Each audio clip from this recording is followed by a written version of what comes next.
내재 가치라는 걸 이제 떼놓고 보면 화폐가 그 장부라는 생각을 하게 되거든요.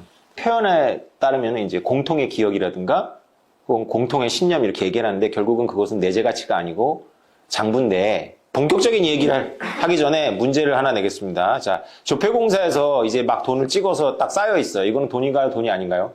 일반인들은 돈이라고 생각할 테지만 이제 금융권에 계신 분들은 아시겠지만 돈이 아닙니다. 이게 돈이 되려면 그건 종이고요. 종이에 인쇄되어 있는 거고, 그게 돈이 되려면 한국은행 대차대조표에 나와야 됩니다. 한국은행 대차대조표 자산에 나올까요? 부채에 나올까요? 한국은행 대차대조표 부채에 잡혀야 돈입니다. 다시 말해서 한국은행이라는 은행은 되게 독특한 은행인데, 조폐공사에서 만든 돈을 자기가 누구한테 줘야 돼요. 그것이 정부거나 민간은행이거나 아니면 뭐 특별한 경우에 기업한테 돈을 주면서 자기 장부에 부채로 잡습니다. 그래야 비로소 돈이 되는 거죠. 무슨 말이냐? 한국은행 국장님도 이미 알고 계시지만 물질이 돈이 아니라 한국은행 대차대조표에 부채로 잡혀야지만 돈이 되는 거죠. 심상치 않죠? 자, 이 원리가 왜 그런지는 여러분들이 모르셔도 돼요. 중요한 거는 제가 드리고 싶은 말씀입니다. 제가 지난번 영상에서 농업혁명이 가상자산을 만들었다고 말씀드렸죠. 근데 그거에 대해서 제가 자세히 설명을 안 드렸어요. 근데 우리가 농업혁명 시기로 들어가면서 요새 나오는 메타버스의 시대를 살고 있는 거예요. 우리가 메타버스 그러면 이제 뭐 여러 가지 정의가 있지만 어쨌건 이제 현실과 다른 차원의 이런 가상현실이잖아요. 그런데 여러분들이 이집트의 농부라고 생각을 해보세요. 나일강이 범람했어요. 나일강이 범람했더니 나하고 옆집 아저씨하고 땅이 지금 어디가 어딘지 경계가 불분명해졌어. 어떻게 해야 돼요? 측량할 수도 있고 아니면 멱살 잡고 싸울 수도 있고 곡괭이 들고 이제 살인을 벌일 수도 있지만 이제 현명하다면 이제 서기를 찾아가야 되겠죠. 그러면 이집트 서기들이 점토판을 갖고 나올 거예요. 그 점토판에는 그 토지의 거래 기록이 기록되어 있을 겁니다. 그럼 그 서기가 그 점토판을 가지고 이 토지의 거래 역사를 쭉 얘기해 준 다음에 그랬더니 여기까지는 누구 토지, 여기까지는 누구 토지라고 해주겠죠. 자, 실제 토지는 어디 있어요? 나일강 옆에 있어요? 서기가 관리하는 창고 안에 있어요? 나일강 옆에 있죠. 근데 그 토지의 소유권이 누구와 있는지를 결정적으로 결정하는 건 나일강에 있어요? 아니면 서기의 점토판에 있어요? 네, 그 서기의 점토판이 현실입니다. 메타버스 현실이죠. 이 메타버스 현실이 현실보다 더 현실적인 거예요. 우리는 그것에 굉장히 익숙하죠. 마치 조폐공사에서 나온 그 종이가 돈이 아니고 한국은행 부채에 잡힌 현금이 돈인 것처럼 장부가 현실입니다. 그리고 우리 인간은 호모사피엔스는 장부가 현실인 것에 굉장히 익숙해요. 바로 농업혁명 때문에 그렇습니다. 사실은 농업혁명 때문에 우리가 손에 내가 가지고 있는 것이 내 재산이 아니라 등기되어 있는 것이 내 재산이라는 인식을 갖기 시작하는 거죠. 만약에 농업혁명이 없었으면 지금 우리가 수렵인들의 마음을 갖고 있다면 여러분들이 손으로 가질 수 있는 재산이 아니면 다 여러분 것이 아니에요.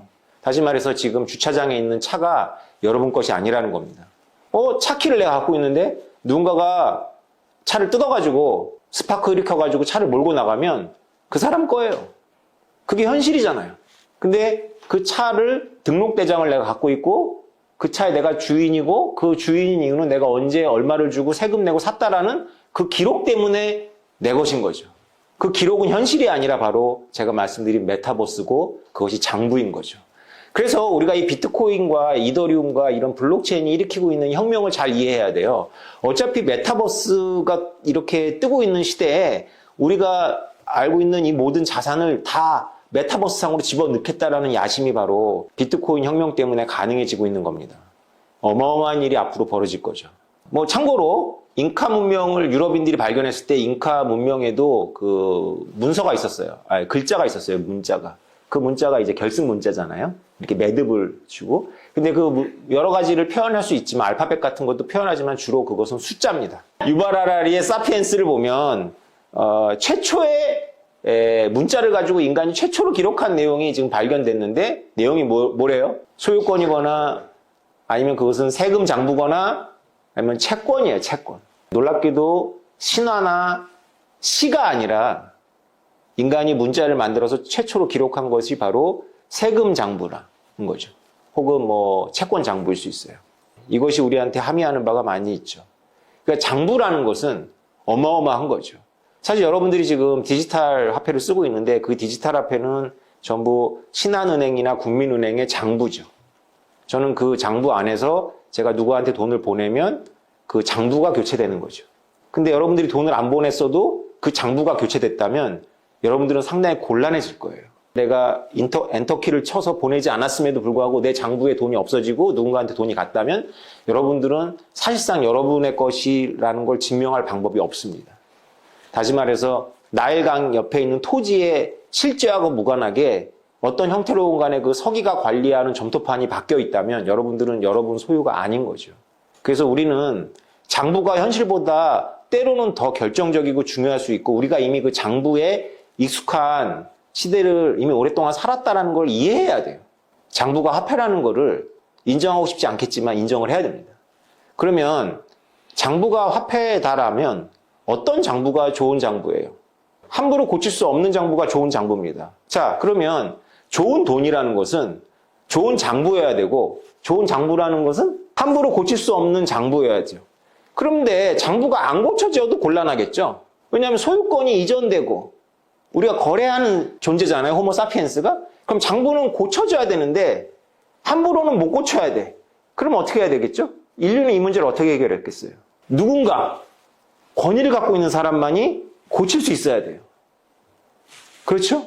아무나 고치면 안 되잖아요. 개똥이도 고치고 처수도 고치면 그건 장부가 아니죠. 어떤 특별한 권위를 갖고 있는 사람만이 고칠 수 있어요. 그러면 어떤 사람이 특별한 권위를 갖고 있어요? 한국에서는 시험을 쳤고 외국에서는 누군가의 아들이었겠죠. 이집트의 서기들은 시험을 쳐서 뽑았어요. 근데 그걸 평민들한테 오픈한 건 아니고 귀족들 자제들 중에 엄청난 암기력과 뭐 이런 거를 시험 봐가지고 서기를 시켰죠. 그래서 그 유전자가 우리 인간들한테 있는데 특히 엄마들한테 그 유전자가 뿌리 깊게 있어서 엄마가 어떤 형태로건 돈을 벌건 아들은 뭘 시키려고 그래요? 서기를 만들고 싶은 거예요. 서기가 뭐라고요?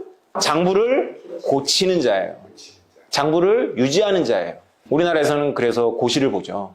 장부를 유지하고 고치기 때문에. 그러니까 우리는 여기에 동의하는 겁니다. 장부는 아무나 고치면 일단 안 되는데 누군가가 고치긴 고쳐야 돼요. 그러면 이런 가능성은 없어요? 그 장부를 고치는 권위를 갖고 있는 사람이 공공의 이익을 위해서 객관적으로 장부를 고치는 것이 아니라 자기하고 자기의 영달과 자기 새끼들을 위해서 장부를 고친다. 가능해요? 안 가능해요? 많지는 않죠. 그러나 가능하죠. 그죠? 그런 짓을 하면 잡아다가 곤장을 때리고 쳐넣으면 되는데 그렇게 해결할 수 있어요. 문제는 뭐냐면 장부를 고치는데 그 장부를 고치는 것을 자기들은 공공의 이익을 위해서 한다라고 하는 거예요. 그리고 그걸 굴뚝같이 믿는 거야. 공공의 이익을 위해서 하는데 그 장부를 막 고칠 수 있어. 이건 어떻게 생각해요?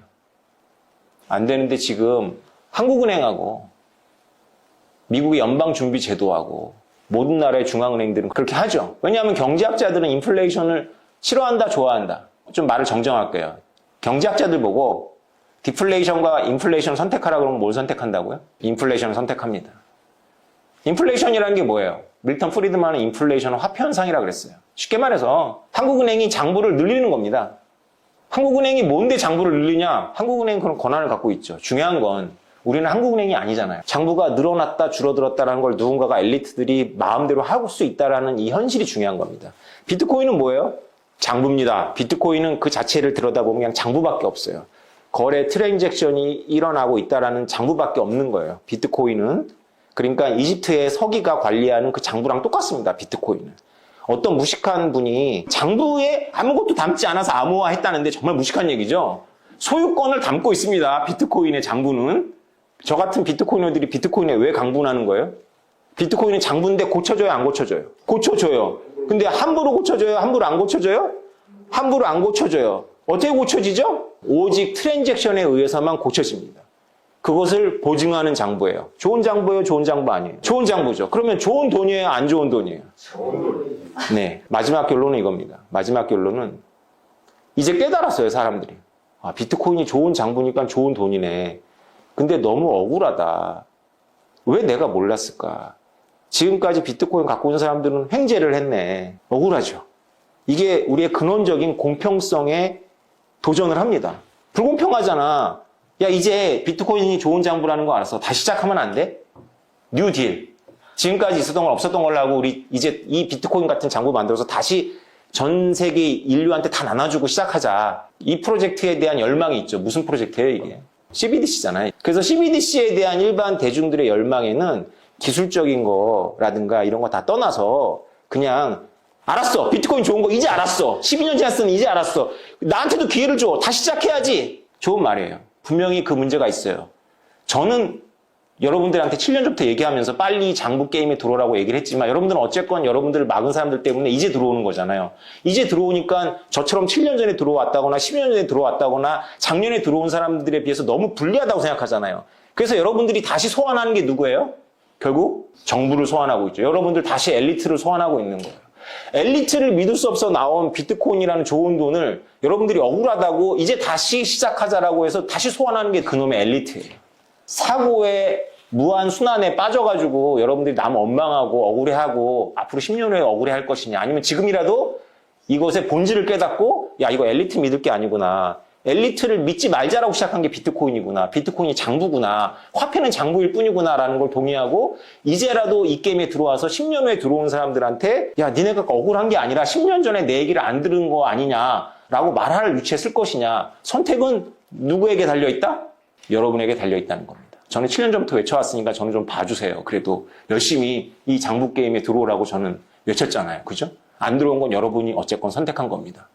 네, 이상입니다.